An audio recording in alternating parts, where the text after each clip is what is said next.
Salut, c'est moi, Mikey, je débarque pour le JT avec mon cartable d'infos et de croissants dans la poche. On n'est plus des petits, on attend les actus, mais si ça parle météo, je me transforme en grenouille. On va les réconter ou peut-être danser, c'est sérieux mais léger.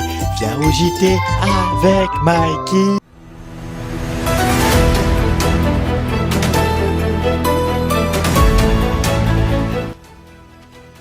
Bonsoir et bienvenue à tous. Je suis honoré et heureux d'entamer à vos côtés une troisième saison à la tête de votre journal. Et allez, ne changeons pas nos bonnes habitudes. Voici donc l'essentiel de l'actualité de ce lundi. Qui signe la rentrée politique et qui dit rentrée dit retour aux choses sérieuses. Le Premier ministre François Bayrou a tenu cet après-midi une conférence de presse avec de nombreuses annonces, notamment un vote de confiance qui aura lieu au Parlement le 8 septembre prochain. Le Premier ministre se dit également prêt à discuter au sujet de la suppression de 2 jours fériés, le 8 mai et le lundi de Pâques. Je vous propose de l'écouter. Et cette clarification, pour moi, elle est urgente. Et il y a un lieu pour cette clarification, une institution, c'est le Parlement. Dans un débat ordonné, suivi d'un vote, et non pas dans le désordre des affrontements de rue et des injures. C'est la raison pour laquelle j'ai demandé au président de la République, qu'il a accepté, de convoquer le Parlement en session extraordinaire le lundi 8 septembre, dans 15 jours. J'engagerai ce jour-là la responsabilité du gouvernement sur une déclaration de politique générale conformément à l'article 49, alinéa 1er de notre Constitution. Et selon vous, François Bayrou peut-il convaincre au sujet du budget? Nous vous avons posé la question cet après-midi sur les réseaux sociaux. C'est notre nouveau rendez-vous, la question du 20h. Eh bien ce soir, vous nous avez répondu à 81% que le Premier ministre n'arrivera pas à vous convaincre, contre 19% des Français qui pensent qu'il arrivera. Maintenant, la question se pose. Que va-t-il se passer désormais? François Bayrou peut-il rester à Matignon ou pas du tout face à des motions de censure qui ne tiennent qu'à un fil? On ne va pas se le mentir entre nous. Concernant à présent les réactions politiques, Mathilde Panot, la présidente du groupe LFI à l'Assemblée, a annoncé que son parti votera pour faire tomber le gouvernement. Sur X, le président du Rassemblement national, Jordan Bardella, a annoncé lui que François Bayrou venait de déclarer la fin de son gouvernement et a d'ores et déjà précisé que son parti ne votera pas la confiance de ce gouvernement dont les choix font souffrir les Français, a-t-il déclaré. Enfin, reste à savoir à présent qui votera pour et qui votera contre. En tout cas, il s'agit d'un pari très risqué pour le Premier ministre François Bayrou, car s'il n'obtient pas la majorité, devra démissionner de lui-même.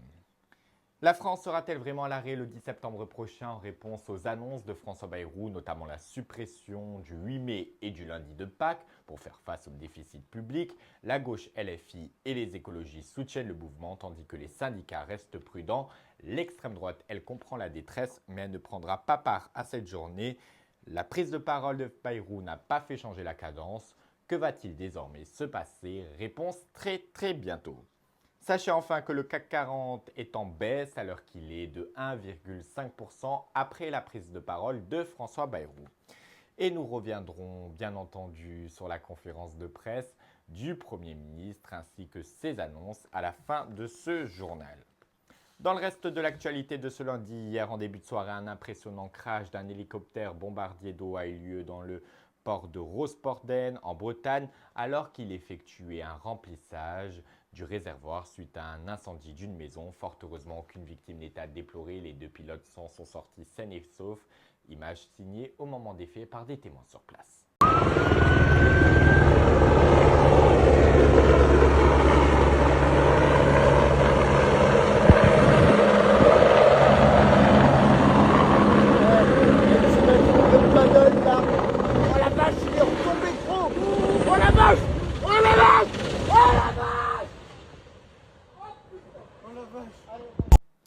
C'est bien la piste d'un tueur en série qui se précise après la découverte ces derniers jours de 4 cadavres dans la Seine. Hier, un suspect a été mis en examen. Il s'agit de Monji H, un SDF de 24 ans. La piste d'actes homophobes est privilégiée car les victimes ont été retrouvées à proximité d'un lieu de rencontre fréquenté par des homosexuels.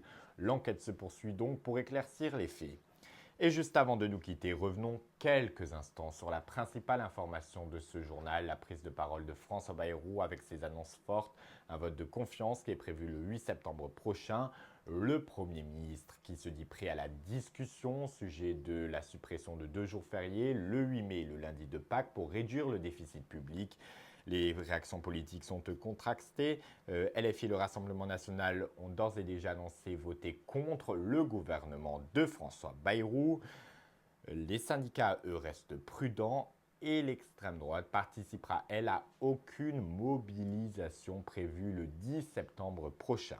Si Bayrou échoue à obtenir la majorité, son gouvernement devra donc démissionner.